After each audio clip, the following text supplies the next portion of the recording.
back to our show. My name is Charles Shambry. I belong to the New Horizons Toastmasters Club.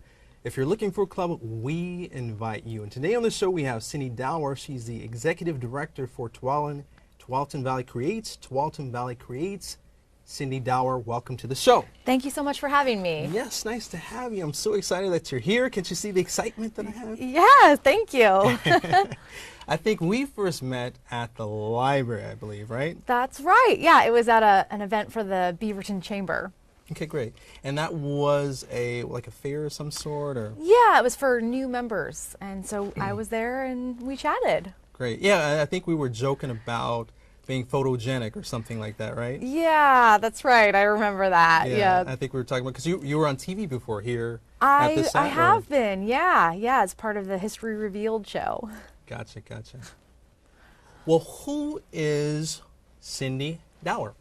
Yeah, well, I grew up in the Pacific Northwest, just north of Seattle, and then I've been to school in California, where I studied journalism and anthropology at San Francisco State. Wow.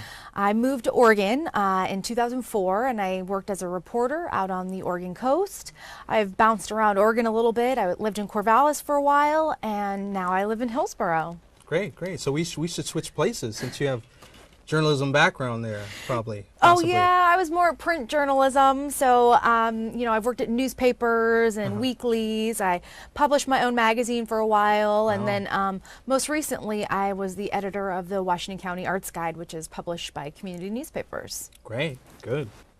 So let's talk about Tualatin Valley Creates, because that's why you're here. Yeah. So kind of share with us how it got started, why was it founded, all of that. Yeah, so Tualatin Valley Creates is all about building community through the arts in Washington County. So we believe that the arts are a powerful tool for bringing people together and, you know, bridging differences. And so Tualatin Valley Creates was actually founded over 20 years ago, and we were founded as Westside Cultural Alliance, but just last year we became Tualatin Valley Creates. And some of the people that helped start the organization include Beaverton Mayor Denny Doyle, who was actually a city councilor for Beaverton at the time, and also Sharon Maroney with Broadway Rose Theater Company has been instrumental in keeping the organization going, and they recognize that Washington County needed a countywide arts advocacy organization. And so here we are. Good stuff, good stuff. Yeah. Well, let's talk about the mission, because I understand there are 3 parts, or at least three goals, I think. That's right? absolutely right. Kind of touch on that yeah. So we have 3 primary goals that drive our operations, and the first is to be a countywide arts and culture communication hub. So we recently did a survey, or there was a survey completed, and one of the biggest barriers people said to participating in local arts was a lack of information. So how do you get information about things that are happening in Washington County? We don't have a lot of the same media coverage that they have in Portland. So last fall, actually, Tualatin Valley Creates launched a new arts and culture hub, and so we provide all that kind of information about events and news for arts and culture in Washington County. We also, our second goal is to provide support for artists and arts organizations. So we have a variety of offerings, including networking events and professional development workshops, just as a way for people to connect and build their network. And in fact, recently after a networking event, a woman who had attended for the first time, she was an artist, she came up to me and thanked me profusely for hosting these events, because she said it was really powerful for her to connect with other people in the same industry, and it was really inspiring. So always wonderful to get that type of feedback about our work. And our third goal is to engage underserved populations in the arts. So Washington County is one of the most diverse counties in the state. Really, really? That is true. And in fact, 1 in 3 people here is a person of color. And we recognize that the mainstream arts industry doesn't necessarily have that same type of diversity and representation. So as an organization, we're really trying to look at how do we dismantle some of the inequities around access to arts and arts funding. Right. Can you share with us any stories or any specific example how the organization are helping individuals in the community. Yeah, absolutely.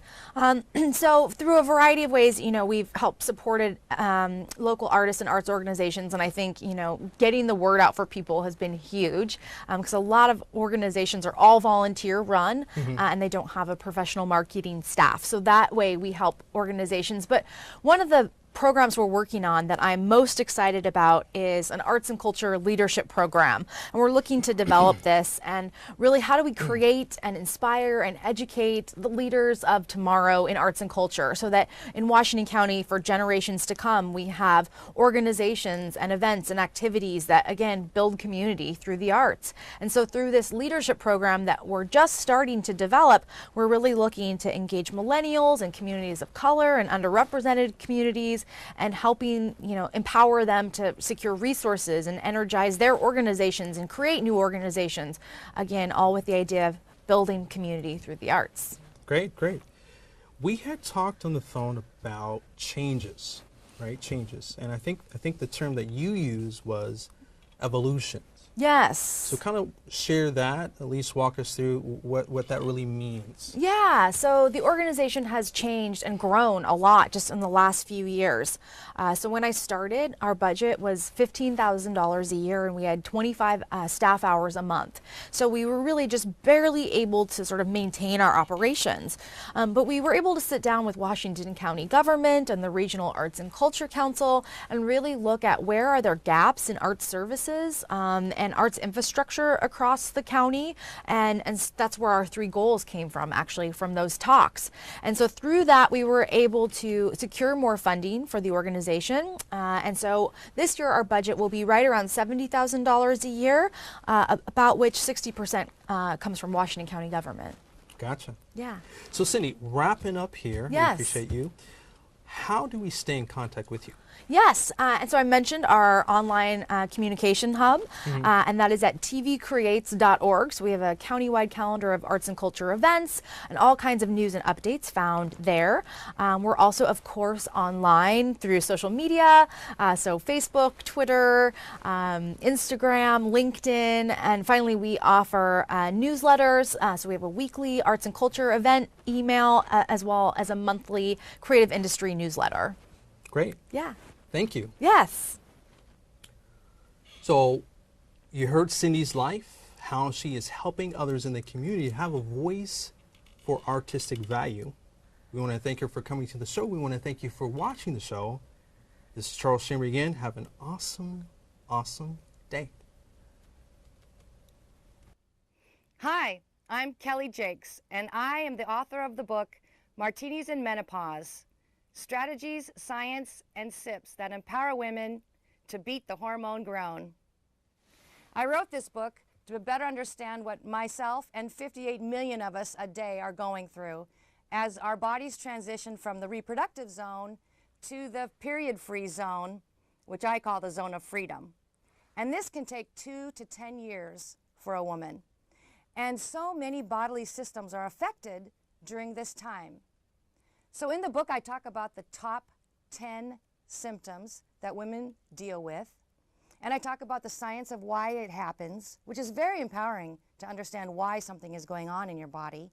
And then finally, I give you strategies to live your best self with whatever the symptom is that you're dealing with. You may see yourself in this book if you're one of the women who suffer from brain fog. That's when we have those episodes when we, for the life of us, can't remember what we walked into the room to do, or what we're supposed to be doing with this Word document on the computer, or which kid we're supposed to be picking up when tonight after work. They're brain fog, and it's very real.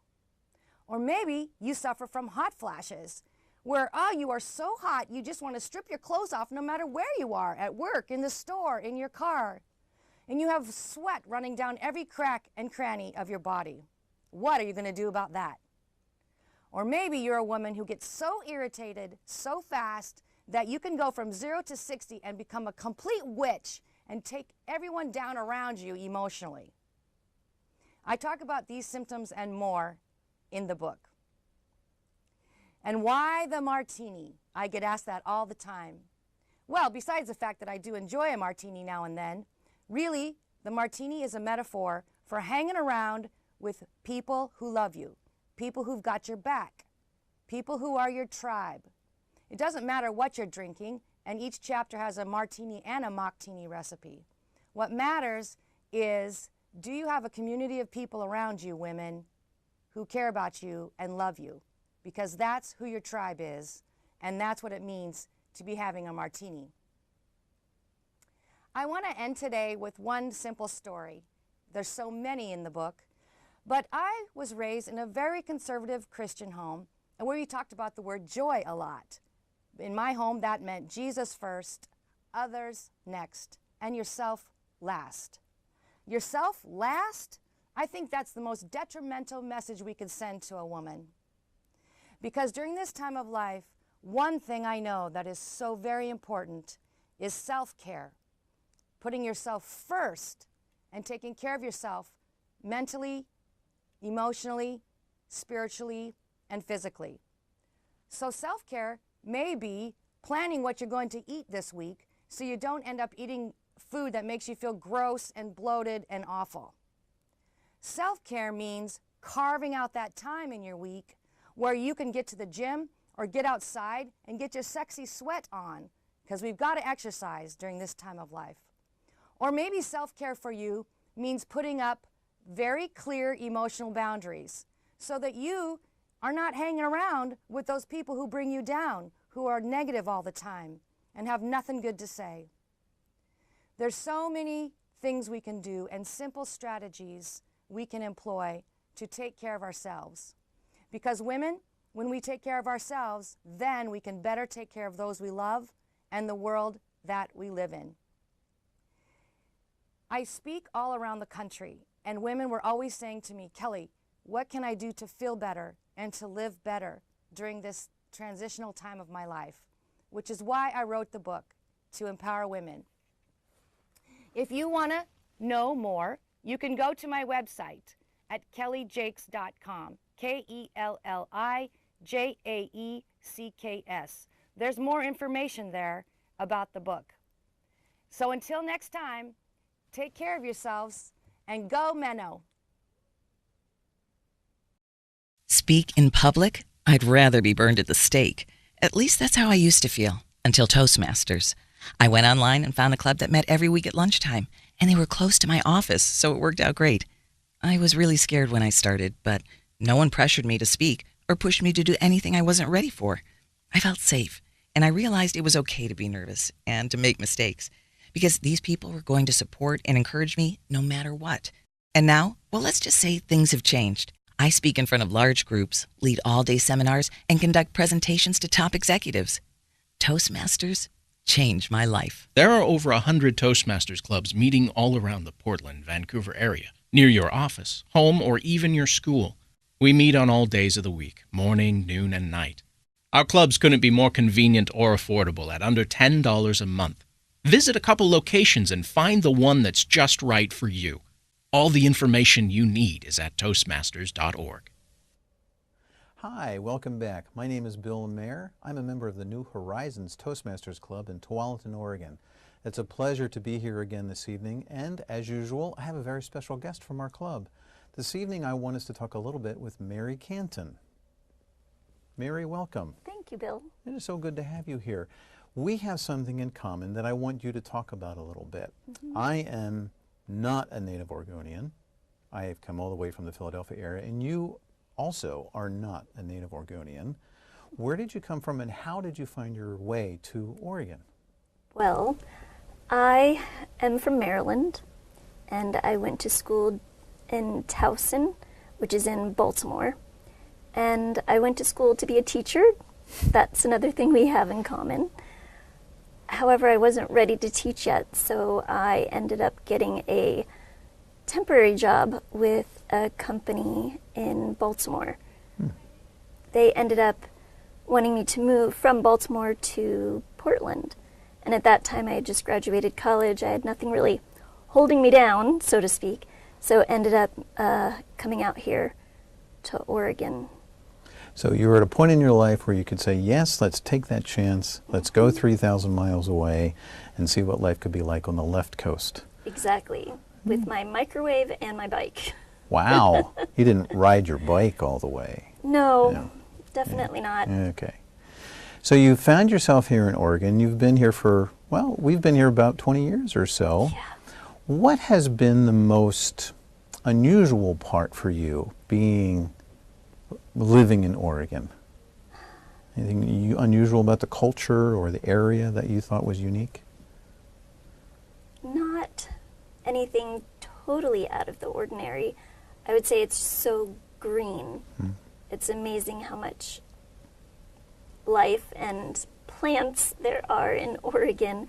We didn't, cut our lawn in the wintertime because the lawn was gray, brown grass. Whereas in Oregon during the winter, you can hear the mowers because the grass is always growing in Oregon. That's true. We lived for a while in Southern California.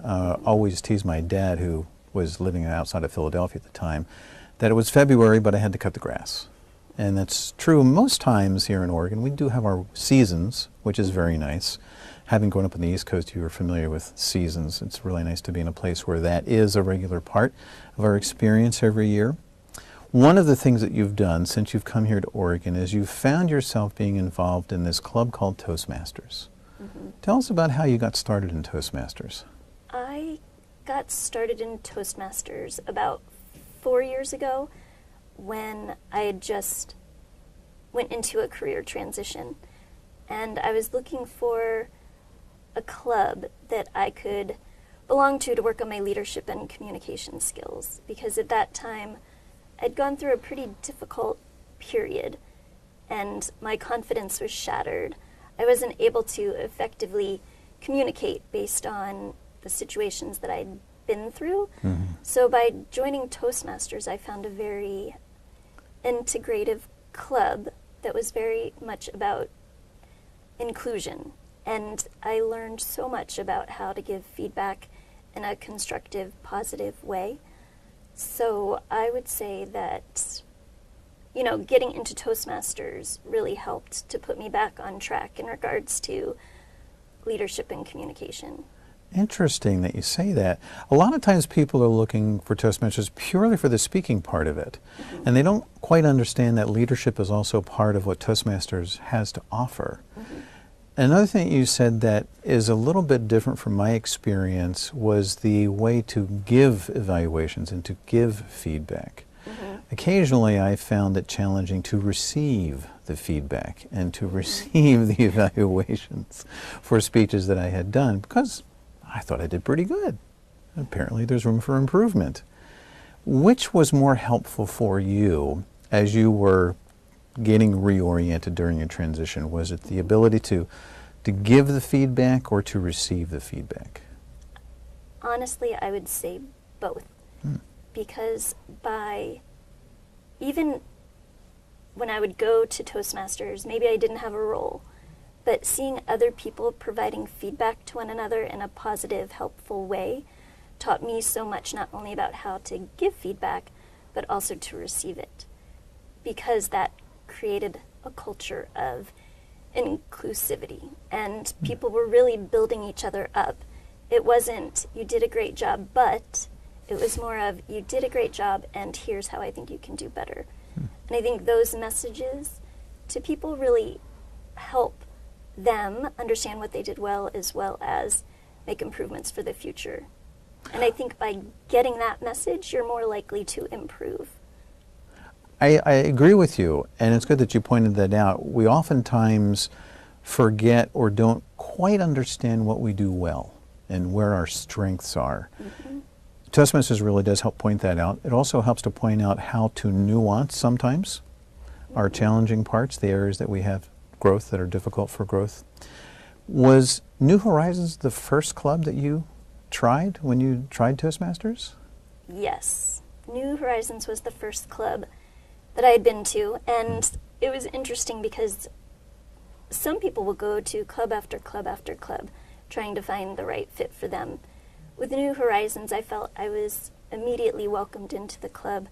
I was ready to set my goals, and I had lots of opportunities to have mentors with me, to partner with me so that we could work together to figure out what I needed to grow and build on. Well, that's awesome. That's great. I Yeah. agree with you in many ways. I was one of those people who tried probably 5 or 6 clubs before I found New Horizons, and it was purely by accident that, I suppose it's an accident. I went to one club, and the woman that I met there knew of New Horizons, and that's how I found out about New Horizons. I do remember when you got involved in the club, it wasn't too long after you had joined the club that you started a leadership role, and you were a vice president of education, and you made it a point to sit down with the different members of the club to say, okay, what are your goals? What are your plans? I was really impressed by that, but that's something that you do, it sounds like, in your own life. Do you still do that? Is it getting easier? How did Toastmasters fit into that part of how you handle yourself?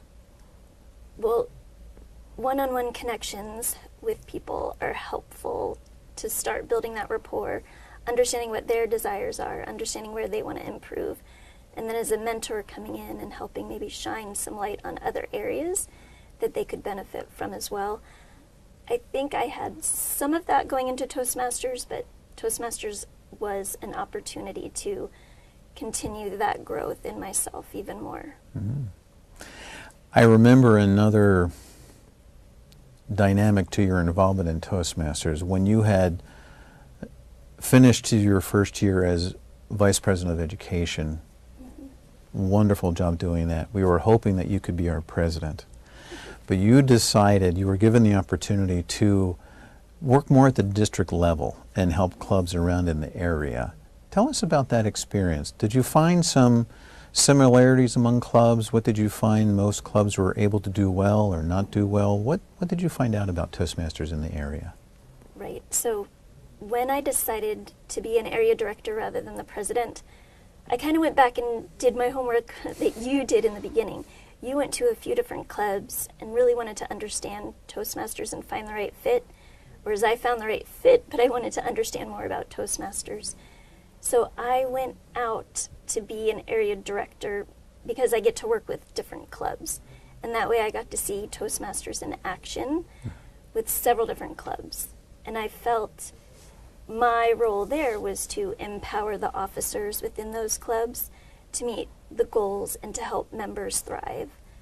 And that piece of leadership for me was exciting to see the growth within the club. Also to understand any of the struggles that they might be having in retention or in getting members to sign up for roles. We could work together to improve that connection and community within the club. Mm-hmm. So I enjoyed that experience through the positive results that we saw. I was lucky in the fact that most of the clubs that I was supporting were very strong. Mm-hmm. So I actually got to learn a lot from those clubs as well. I can imagine. And you're no longer at that level as a district representative, but yet you're taking the experiences that you've had and you're applying them in new ways. I understand that you are overseeing a group called Future Stars, and you are also part of a club that just recently got chartered called Wagon Tongues. Yes. What are those clubs like? What are you bringing to those clubs? Future Stars is a different model of a Toastmaster club. It's a gavel club where there are young adults that are also working on their leadership and communication skills. These guys are from the middle school and high school level, and it's amazing to see the youth in Oregon, in Portland, stepping up to really hone their leadership and communication skills. Every single person that I've invited to the club are amazed by their abilities. And I think it's so important, especially now, for youth to be able to have their voice heard and to also help one another. Mm-hmm. So I really enjoy Future Stars and the growth that I'm seeing within the youth leadership of today. The other club that I work with is Wagon Tongues. It's a club in Oregon City that just chartered, so I'm a mentor for that club, helping them get their feet settled into the ground and try to grow into a big, strong club where, again, we have that same culture. It's interesting seeing the different cultures and the different makeups and the different nuances of different clubs in the area. Real quickly, last question. Do you have any insight as to what might be some secret characteristics of success for a club? I would say for a successful club is you have your officers, a very strong leadership team that can work with each other to make the club a place where members want to be. So it's that communication between the mentors and the members and the officers. Mentors was a Freudian slip, and I think that's also very important because lots of times people might be told, you need to go to Toastmasters, you need to learn how to communicate better. But then once you get there, you don't know what you truly need to work on. So again, and I think that was part of the reason why, for me, New Horizons was such a great club, is I had those mentors working with me, knowing what I needed to work on and fulfilling the goals I set for myself. That is wonderful. That is good to know. Well, thank you so much for your time. Our time has come to an end. We really appreciate you joining. Yeah, thank you for having me. And your insights to Toastmasters. Thank you, Bill. Thank you for joining us. Hopefully you got some more insights to Toastmasters, what a Toastmaster club can do for an individual, and what Toastmasters as an organization, especially in District 7 here in the Oregon and Southwest Washington area, can do for groups of people. I invite you to join me to join Toastmasters. Do a web search for toastmastersinternational.org. We hope to see you. If you're in Tualatin on a Saturday morning, stop by to New Horizons Toastmasters. Thank you very much for joining us.